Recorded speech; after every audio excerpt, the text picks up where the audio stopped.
시중은행에서 대출을 못 받게 되면 제2금융권 또 대부업체 마지막에는 사금융까지 손을 뻗게 되죠. 문제는 악질인 곳을 만나게 되면 이자만 몇백 %, 연간으론 수천 % 이를 수 있고요. 또 협박과 폭력에 시달리는 경우도 왕왕 뉴스에 보도가 됩니다. 법을 알아야 됩니다. 슬기로운 법률 생활 시간입니다. 법무법인 길도 윤예림 변호사와 함께합니다. 안녕하세요. 안녕하세요. 윤예림입니다. 법정 최고 이자율은 20%잖아요. 네. 근데 그 이상을 요구한다. 일단 이거 뭐 내야 됩니까? 사실 뭐 급하게 빌렸으면 몇십만 원, 몇백만 원이 눈덩이처럼 불어나는 것은 사실 상상을 초월하는 그렇죠. 고리 때문이잖아요. 네. 뭐 사실 개인 간의 돈거래에서 이자를 몇 %로 정하는지는 당사자 간의 의사에 따를 것일 테지만 과도한 이자로 서민들이 고통을 받으면 안 된다고 해서 이자 제한법에서는 최고 이자를 연 20%로 규정하고 있습니다. 연 20%. 네. 그래서 뭐 돈 빌려주는 쪽이 뭐 등록된 대부업체이든 네. 미등록 대부업체이든 아니면 지인과 같은 개인일 때 모두 이자가 연 20%를 넘을 수가 없습니다. 아하, 사금융일지라도. 네, 연 20%를 넘어서 규정한 부분은 모두 무효입니다. 그러니까 이 무효라는 것이 뭐 아무리 개인들 간에 이렇게 하기로 정했다 하더라도 이게 무효라면은 아예 처음부터 법률 효과가 생기지 않는다는 것입니다. 그러니까 너 연 20% 넘는 이자를 받았으니 이거 계약 다시 해야 돼라는 실랑이조차 필요 없는 것입니다. 연 20%를 넘는 이자를 받은 사람에게 네. 돈 빌린 사람이 알아서 연 20%까지만 계산해서 이자를 줘도 된다는 의미입니다. 아, 네. 돈을 내는 사람이 이거 따져보니까 연 20% 넘네. 난 이자 이만큼만 보낼게요. 네, 이렇게 그렇게 해도 하시면 된다. 됩니다. 그래서 만약에 이런 규정을 어기면은 5년 이하의 징역, 5천만 원의 이하의 벌금을 받도록 법에서 정하기도 하고 있습니다. 아하. 그래서 뭐 돈을 빌려줄 때 사실 뭐 수수료로 떼는 것이다, 선이자로 이만큼을 먼저 공제하고 돈을 준다, 뭐 이런 맞아요. 방식으로 거래하시는 분들도 있는데 이런 것들 모두 대출과 관련해서 받는 이자로 보고 있습니다. 그러니까 차용증을 쓸 때 적은 원금 외에 받아간 돈이나 뭐 미리 떼인 돈 모두 다 이자를 지급한 것으로 보니까요. 뭐 명칭이 사례금이네, 할인금이네, 뭐 수수료다, 뭐 공제금이다, 연체이자다 이런 거 상관없이 원금 외에 준 돈은 다 이자로 계산을 하고 그것이 연 20%를 넘는다면은 무효로 이제 원금을 감액하거나 안 줘도 되는 것입니다. 아하.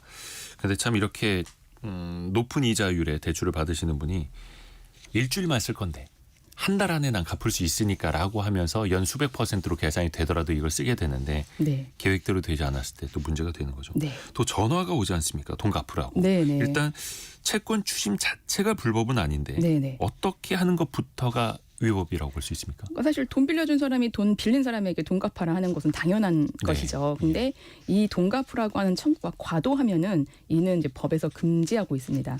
채권 추심법에서 금지하고 있는데요. 여기서는 하지 말아야 할 행위를 굉장히 자세하게 규정하고 있습니다. 이거를 좀 설명을 드리면요. 채무자 또는 관계인을 폭행, 협박, 체포, 감금 또는 위계나 위력을 사용하거나 이런 거 다 하시면 안 됩니다. 정당한 사유 없이 반복적으로 야간, 밤 9시부터 아침 8시까지 야간에 채무자나 관계인을 방문하는 행위 하시면 안 되고요. 네. 정당한 사유 없이 반복적으로 야간에 전화나 뭐 물건을 보내거나 말이나 글을 보내거나 영상 이런 거 보내시는 행위 하면 안 되고 채무자 이외의 사람에게 채무에 관한 거짓 사실을 알리는 행위도 하면 안 됩니다. 제3자한테. 네네. 또 금전의 차용이나 그 밖에 이와 유사한 방법으로 빨리 변제자금을 마련할 것을 막 종용하는 강요하는 행위 하시면 안 되고요. 네.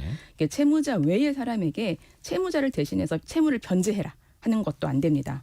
또 뭐 직장이나 거주지에 사람들이 많이 모여 있는 가운데 채무자 외의 사람들에게 채무자의 채무 금액이나 뭐 불이행 기간 뭐 이런 것들을 공연히 알리는 행위도 모두 하시면 안 됩니다. 직장 찾아가서 큰 네. 소리로 떠든다거나. 네네. 어허. 이게 다 법령 안에 적혀 있어요. 그동안 얼마나 많은 불법 추심이 이루어졌으면은 법에서 이러한 부분까지 세세하게 규정하고 하나하나. 있습니다.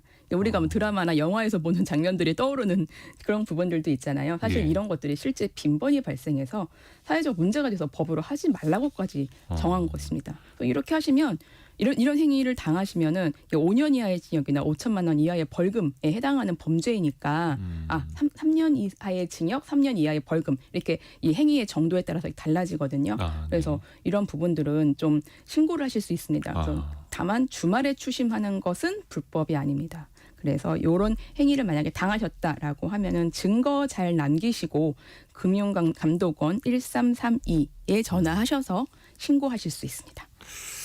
근데 일단 당황하실 수 있어요. 맞습니다. 이걸 이제 받는 사람 입장에서는. 근데 앞에서도 말씀하신 게 제3자한테 대신 갚아라 하는 것도 네네. 그거는 안 되는 거다. 네네. 심지어 가족이라도. 네, 안 됩니다. 예를 들어서 네 딸이 빌렸으니까, 네네. 네 엄마가 빌렸으니까 뭐 이래도 그거는 갚을 필요가 없는 거다라는 네. 거죠. 뭐 가족을 찾아가서 채무자의 연락처를 묻거나 지금 어디 있어요?를 묻는 것 정도는 가능한데요. 네. 빌려준 돈을 갚지 않는다는 뜻으로 뭐 채무 내용을 덧붙이면서 얘기를 하는 것도 안 됩니다. 그러면 오히려 그런 추심을 받는 사람 입장에서는 그런 거 이제 녹취를 해놔서 네네. 저 사람이 단순하게 우리 돈 빌린 가족 어디 있느냐 묻는 게 아니라 그 이상의 것을 이야기했다라고 하는 것도 좀 모아놓을 필요는 있어 보이네요. 네, 뭐 녹취, 사진, 동영상 이런 기능들 미리 잘 숙지해 놓으셨다가 당황하지 마시고 꼭 증거 남기시면 좋겠습니다. 그리고 금감원의 불법 사금융 신고센터는 1332번. 네, 딱 전화번호 4글자라는 거. 근데 진짜 애초에 사금융에서 대출을 받을 때부터 조심하는 게 좋잖아요. 맞습니다. 예. 네. 네, 이게 지금 요즘에는 좀 문제가 되는 게 가족이나 지인의 연락처를 좀 요구할 때도 있어요. 이게 최근에 좀 새로운 담보 개념처럼 가족이나 지인의 연락처를 달라고 해서 돈을 빌려주고 돈을 변제하지 않으면은 거기에 그 이제 이미 확보된 연락처의 사람들에게 이제 연락을 하는 거죠. 근데 이런 연락처 목록을 아예 달라 전화번호를. 네. 그래서 이게 사실 이렇게 돈을 빌린 사람이 돈을 빌려주는 사람한테 연락처를 주는 것 자체는 사실 그렇게 큰 문제가 법률적으로는 없는데 이 일은 전달된 연락처가 범죄에 활용될 수가 있습니다. 그러니까 이런 좀 부정한 목적이 있을 것으로 보이는 요청은 거절을 해야 되고 그냥 아예 네. 지인들 연락처 한 10명 정도 줘야 됩니다라고 네. 해도 그거는 제공할 필요도 없다. 네네. 예. 뭐 자칫하다가는 사회생활을 아예 못할 정도로 힘들어지실 수도 있으니 아예 처음부터 이런 요구는 들어주시면 안 될 것 같습니다. 근데 이제 당장 급전을 빌리기 위해서 딴 데서 안 빌려준다고 하는데 저기에서 지인 연락처 10명만 주면 돈 빌려준다고 하니까 네네. 어쩔 수 없이 그렇게 또 이용하는 경우가 있는데 그런 업체는 애초에 이용을 하지 말아야 된다는 네. 거. 채무자 대리인 제도라는 건 뭐예요? 이게 채권 추심법에 규정된 제도인데요. 네. 채무자가 변호사를 대리인으로 선임을 하고 채권 추심업자한테 내가 이런 변호사를 대리인으로 선임했다 이렇게 통지를 하면은 이 채무와 관련된 모든 것을 이 변호사가 대리할 수 있게 되는 것입니다. 아, 그러니까 저한테 돈 갚으라는 말 네. 우리 변호사님한테 하세요. 네네. 어. 그렇죠. 그래서 채권 추심하는 사람이 이제 채무자를 방문하거나 뭐 독촉하는 행위를 아예 못하게 되는 것입니다. 그래서 변호사가 이 채무자를 대신해서 이제 이런 연락을 받는 것들을 모두 다 대리하기 때문에 아무래도 채무자를 보호하는 제도가 됩니다. 그리고 또 2019년부터는 금융위원회가 대한법률구조공단에서 연결을 해가지고 무료로 이 연결을 해주고 있습니다. 아하. 네.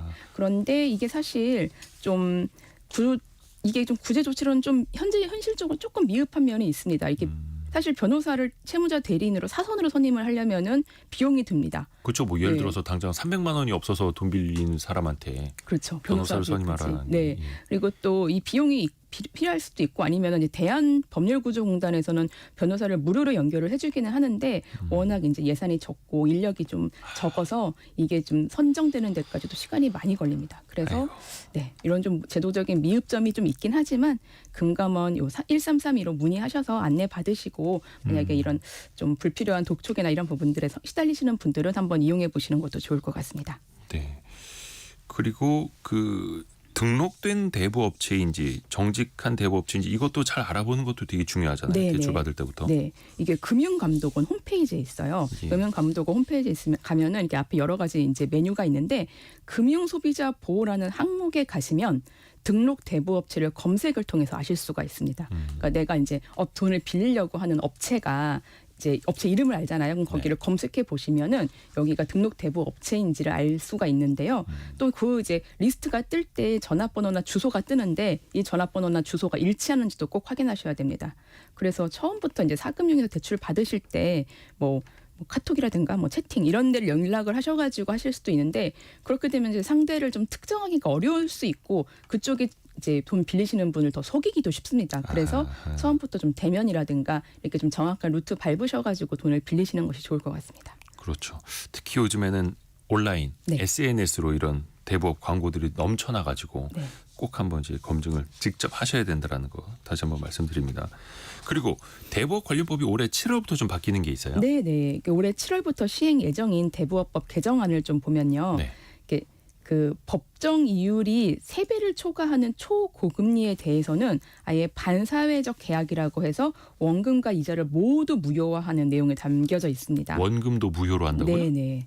그러니까 이게 60%를 예. 이자를 연 60% 이상으로 이제 그 정해버리면은 아예 이제 이거는 이 계약서는 아예 무효다. 법정 이자율 최고가 이제 20%인데 그걸 네네. 3배 초과하는 연 60% 초과하면 예를 네네. 들어서 계산해 보니까 뭐 선금 뭐 이런 개념으로 그렇죠. 연 한 200% 되더라. 네. 그러면 내가 저 사람한테 빌린 1,000만 원 그 원금도 그냥 없는 돈 네. 이렇게 되는 거예요? 네네. 오, 그리고- 강력하네요. 네. 그리고 등록되지 않은 불법 사금융업자와의 대부 계약에서는 이자 약정이 아예 무효화되는 원금만 상환할 수 있도록 정해졌습니다. 아예 불법 대부업체면 네. 이자도 줄 필요 없다. 네네. 그래서 이 대부업 등록 기준도 좀 높였고요. 그래서 뭐 이런 법률 개정이 이제 법률 이런 피해를 좀 줄이기 위한 노력이니 좀 효과가 좀 있었으면 좋겠습니다.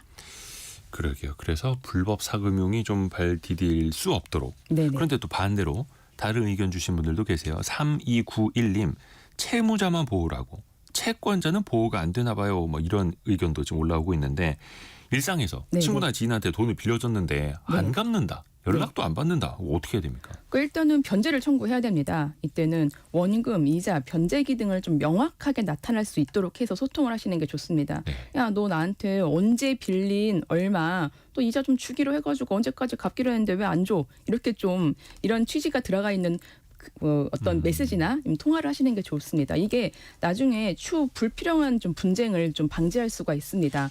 전화나 메시지를 통해서 좀 하시는 게 좋고요. 네. 이런 증거가 좀 확보되는 게 남는 중요합니다. 것들. 그리고 어허. 뭐 내용 증명을 보내시는 것도 방법입니다. 여기도 뭐 원금이나 이자, 변제기를 좀 정해서 왜 안 갚냐, 그리고 언제까지 갚아달라 이런 문구들을 같이 해서 의사표시를 하시는 게 좋습니다. 이거 내용 증명 보내실 때는 내용 증명 세부를 준비해서 네. 우체국에서 상대방 주소와 함께 내용 증명 문서를 제출을 하면은 한 분은 채무자한테 돌려주고 한 분은 채권자한테 보내고 등기로. 한 분은 우체국에서 보관을 하게 됩니다. 그런데 이 내용 증명 보내실 때는 좀 상대방 주소지를 알아야 되고 또 상대방의 채무 내용에 대해서 부인한다면은 이 이제 내용 증명 자체가 좀 무용지물이 될 수 있습니다. 그래서 네. 서로 좀 대화로 이야기를 하면서 좀 증거도 남기시고 푸시는 것도 좀 나을 수 있습니다. 근데 그렇게 해서라도 갚으면 다행인데 네. 아 이게 내가 빌려준 금액은 한 500만 원, 1,000만 원인데 이 돈 때문에 소송까지 가자니 참 고민이고 이런 분들 많잖아요. 네. 그럴 때는 사실 법원에 지급 명령 신청해 보시는 게 좋습니다. 지급 명령 명령 신청. 지급 명령은 소송 절차를 거치지 않고 법원을 통해서 돈을 이제 받아낼 수 있는 절차라고 생각하시면 되겠는데요. 네. 뭐 돈을 보낸 내역이라든가 언제까지 갚겠다라는 내용이 담긴 이제 문서나 서신, 뭐 차용증 이런 것들을 법원에 제출을 합니다. 네. 그럼 당사자가 신청한 서류만 법원에서 심리를 하고 이제 결정을 내리는데 법원은 이 내용이 이제 이런 결정문은 법원의 판결과 동일한 효력을 냅니다. 그러니까 상대방의 재산을 압류할 수 있게 되는 것입니다. 한 달 이내로 좀 결정이 되고 뭐 빠르게 좀 변제를 받으실 수도 있겠죠. 그리고 비용도 좀 소송보다 많이 저렴합니다. 10분의 1 수준이라고 보시면 될 것 같아요. 근데 만약에 지급 명령 신청서를 이제 채무자한테 보냈는데 채무자가 나 이런 사실이 없다. 내지는 금액이 좀 다르다라는 식으로 부인을 하게 된다면은 이 자동적으로 소송 절차로 이전이 되게 됩니다. 그래서 뭐 일단은 상대방의 채무에 대해서 부인하지 않을 것 같다. 뭐 채무 자체를 다 인정하고 있다라고 하면은 지급 명령 신청 제도 이용해 보시는 게 좋을 것 같습니다. 요거는 정식 소송은 아니고 네. 비용은 적게 들 수 있는 그러니까 판사님 저 사람이 나한테 줘야 할 돈이 있다라는 거 인정해 주시고 만약에 안 주게 되면 저 사람의 재산을 압류해 주세요 이건데 네. 그 사람이 부인을 할 수 없게끔 네. 또 거기에다 여러 가지 증거 자료들 같이 첨부해서 신청을 해야겠네요. 네, 맞습니다. 지급 명령 신청이라는 것까지 들어봤습니다. 윤예림 변호사였습니다. 고맙습니다. 네, 고맙습니다.